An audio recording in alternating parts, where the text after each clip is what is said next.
I'm not a man who plans far ahead. I prefer to react to things as they happen. And that's exactly what I did when I saw my wife's blue Mercedes sedan pulling into the Marriott. I had been sitting on a park bench across the street, and I immediately stood up to head toward her. She was supposed to be at her sister's house, just 30 minutes away, so her unexpected appearance was enough to catch my attention. As I walked toward the hotel, I noticed an SUV pull up beside her car. It didn't stand out much in terms of make or model, but what did catch my eye was a University of Pennsylvania sticker on the rear window, and a license plate that read PSU 100. We were in Virginia, so those details immediately felt out of place. I recognized the car. Max Bearer, a colleague of mine from HMD Consulting, owned it. Max stepped out of the vehicle, and I watched as my wife, Joyce, walked over to him. The two of them held hands and made their way toward the hotel entrance, unaware of my gaze. I didn't follow them directly. Instead, I took a side entrance to the hotel and moved swiftly, making my way past the front desk and toward the elevator lobby. I positioned myself behind a large potted plant at the far end of the lobby, knowing that if they were heading to the restaurant or a room, they'd likely pass me. But they didn't. Max and Joyce turned a corner, absorbed in each other's company. As I watched them, I saw Max press the button for the elevator, and Joyce leaned into him affectionately. The elevator doors opened, and they stepped inside. Without hesitation, I jumped to the elevator doors and waved my hand between them, just as they were about to close. The surprise on their faces was unmistakable as the doors shut behind me.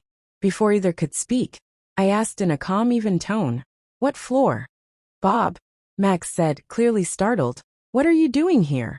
"That's me," I replied politely, offering no emotion. When no one pressed a button, I reached back and hit the button for the 6th floor, the top floor. The doors closed, and the elevator began its ascent. Joyce sat silently beside Max, her eyes avoiding mine. I turned to face them both. "I assume you're heading upstairs for some fun?" I asked, my voice steady and cold, watching for their reactions. Neither of them responded. Joyce looked down, and I noticed tears gathering in her eyes. Max kept glancing at the elevator walls, but I knew his attention was also on me. In an instant, I stepped toward him, my left forearm sliding under his chin to pin him against the wall. I applied pressure to his neck, tightening my grip. He struggled, but there was nothing he could do so close to me.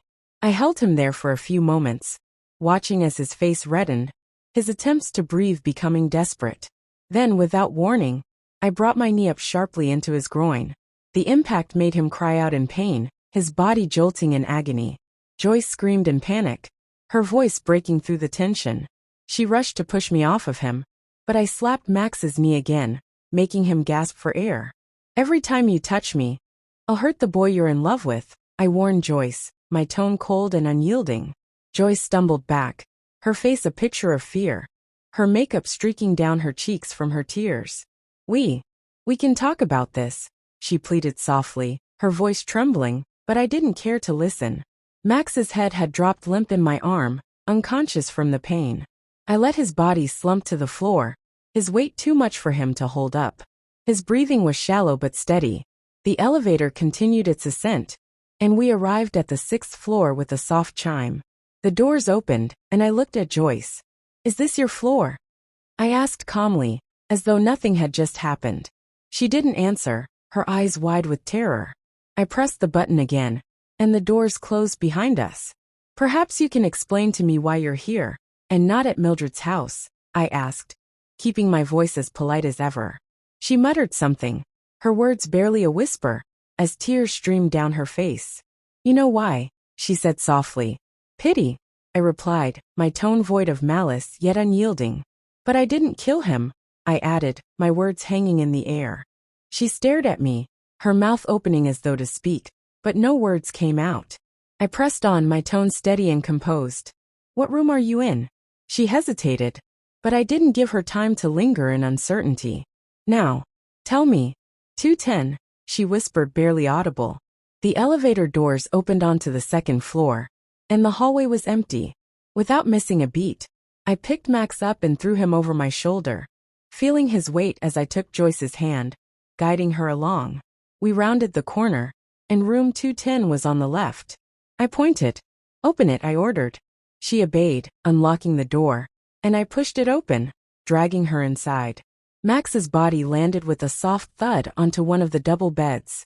Now that we were alone, I turned to Joyce, my voice cold yet even. "Now that we have some privacy, anything can happen. Do you understand?" Her eyes filled with tears as she nodded. "Yes, Bob," she choked out. "I'm sorry. I got carried away, but nothing happened, I swear. It was supposed to be the first time. And nothing happened. Don't touch him again," I warned, my gaze sharp. "You're going to get in trouble. You could lose your job." I paused for a moment, making sure she understood. "I have absolutely no reason to believe anything you say. And I don't want to. You've already ruined him. He's going to die. Maybe you will too." She began to speak, her voice trembling. "I swear on my life." "Oh, please don't," Max gasped from the bed. I walked to the bathroom, filled a glass with water, and splashed it across his face. He hissed, his eyes fluttering open, but quickly shut again as he groaned in pain. "What's the matter, Max?" I asked, my voice unruffled but firm. "Not feeling so good? Still want a taste of my wife? Bob, I apologize. She's, hot," Max stammered, his words coming out in gasps. I leaned in, my gaze cold. "I want you to tell me everything that happened. Right now. And remember, I'm here. I know what I know. Enough to send you to the hospital if you lie. If you lie, I'll punish you severely." Turning to Joyce, I raised a finger. "Shut up," I snapped. "Not one word, or I'll knock you out." She closed her mouth immediately, her fear unmistakable, tears still streaming down her face. I returned my focus to Max. "Remember," I said with chilling calm. "One lie, and it's over for you." Max's voice was shaky as he began. I was infatuated with her when we met at your summer party. I tried hitting on her. She pushed me away, but I thought she seemed interested. I kept at it, and eventually she started flirting. When did you first hook up?" I asked, my tone stern. "Never," he answered quickly, his voice filled with panic. "It wasn't like that. Just a few dances. Just once actually." "Where?" I demanded. "In my car," he said, his voice barely audible. We drove to a lookout. It was over quickly. Joyce stepped back, her face a picture of shock, as she began to cry again. This time more openly, her sobs echoing through the room. "So Max," I said, my voice emotionless, "I guess I'm going to have to tell your wife about this. There's no other way. Maybe she and I can get a divorce lawyer." Bob's plea was weak, desperate. "I have kids. Can't we just forget about this? I swear I'll never try anything again." I shook my head. "Sorry, but it's going to come up in the divorce anyway." Joyce, still sobbing, pleaded, "We can make it work. We can have a long, happy marriage, kids, and all of that. I've ruined everything." I looked at her, my expression softening just slightly, though the finality in my voice remained. "I'm saying I love you, Joyce, but I'm not going to see you much after this. I'll just leave you alone." I turned to Max, my voice hardening once more. "Sleep with her if you want. She's not my wife anymore." Without another word, I walked out, leaving them behind. They didn't follow me.